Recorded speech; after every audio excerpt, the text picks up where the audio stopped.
I witnessed my wife's death, but the next day she suddenly reappeared in my bed. This terrified me. I didn't believe everything from yesterday was a dream, but the warmth from her body still felt unbelievable. I didn't know whether to tell her what happened yesterday. As I got dressed to go to work, I looked in the mirror and saw myself the same as yesterday. I decided to change. After all, I didn't want to experience the pain of losing my loved one again. Then I remembered she would burn her hand with a kettle, but this time she used a towel. This made me feel like yesterday really was a dream. But just as I hugged her, she burned herself with a curling iron. And in the same spot, this made me question yesterday's experience.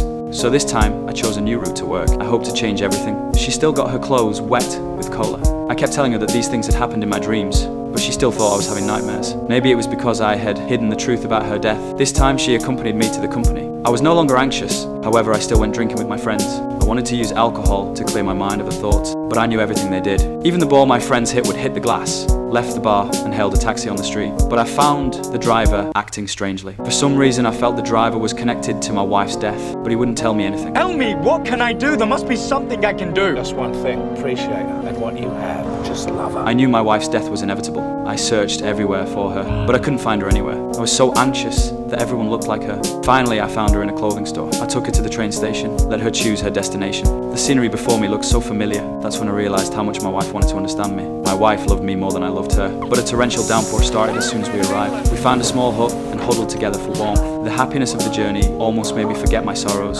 But unfortunately, fate seemed determined not to let my wife and me go. I looked at my beloved and hoped we could marry again in the next life. I asked her what she would do if she had one more day to live. She thought it was the simplest question. It was to be with me. Anything as long as we were together. I took her back to London. I'm so grateful to her for teaching me what love is and how to love. If she weren't in my life, I wouldn't want such a life. In the end, I got into that doomed taxi. I traded my life for hers. But if you want to see it, the movie is called If Only.